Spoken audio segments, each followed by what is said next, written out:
வன்னி மரத்தடி வருவதும் யாரு? வந்திடும் பொருளை சொல்லுவதாரு? அவன் பொறி கடலை கேட்பது யாரு?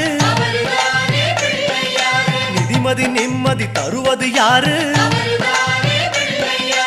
எருக்கம் மாலை கேட்பது யாரு? பிணக்கம் நீக்கும் சாமியும் யாரு? முன்வினை அறுக்கும் மூத்தவன் யாரு? அவரும் வாழ்வது எங்க